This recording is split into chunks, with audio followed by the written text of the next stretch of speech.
മുളക് ബജി മുളക് ബജിക്കുള്ള ഈ സാധനം ഇതുണ്ട്. നമുക്ക് വീഡിയോയിലേക്ക് കിടക്കാം.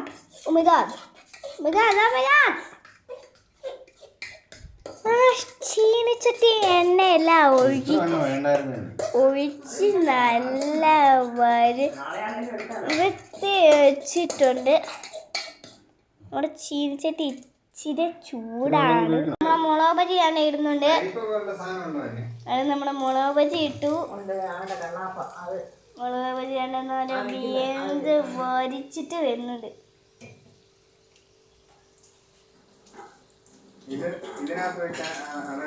നമ്മളെ ബജി നല്ല പോലെ വെന്ത് വരുന്നവരെ 2 minutes later.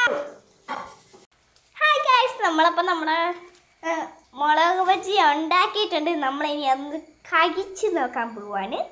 ഓക്കെ, നമ്മൾ മുളക് ബജി നന്നായിട്ട് മുളകായിട്ട് ഇച്ചിരി നല്ല ചൂടുണ്ട് കേട്ടോ. അത് നല്ലപോലെ വെന്തരഞ്ഞ് സുന്ദര കുട്ടപ്പനായിട്ട് ഇരുന്നിട്ടുണ്ട്. അങ്ങനെ സൈഡിൽ നിന്ന് ചെറുതായിട്ട് പൊരിച്ചെടുക്കുക. ഈ മുളക് ബജി മൊത്തം ശരി. നമുക്ക് ചെറിയ മുളക് ബജി പോയി കഴിക്കാം.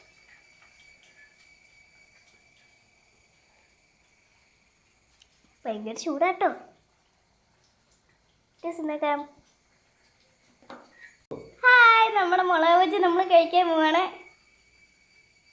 മുളക് ബജിയാണ് ഇത്.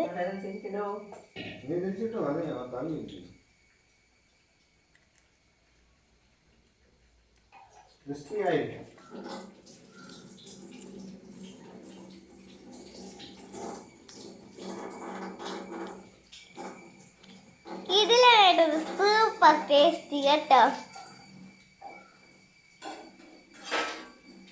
മുളക് ബജി നല്ല ടേസ്റ്റിയാണ് കേട്ടോ.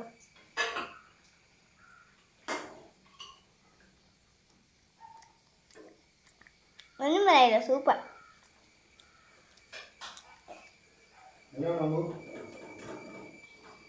നമ്മുടെ മുളക് ബജി സ്പ്രേ.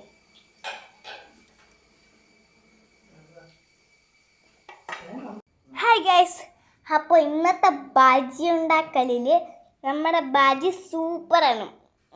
ആ ടേസ്റ്റ് ഇപ്പോഴും എൻ്റെ വായിക്കാത്തുണ്ട് കേട്ടോ. നിങ്ങളുടെ വീട്ടിൽ സിമ്പിളായിട്ട് ഉണ്ടാക്കാനുള്ള ബജിയുടെ ഇതൊക്കെ ഞാനിപ്പോഴേ പറഞ്ഞേക്കാം. കടലമാവ്, അത് ഞാൻ പിന്നെ പറയേണ്ട ആവശ്യമില്ല. നിങ്ങൾക്ക് യൂട്യൂബിൽ എൻ്റെ വീഡിയോ കാണാം. ആരാധ്യ സന്തോഷ് എന്ന് കാണാം. അപ്പോൾ ബൈ.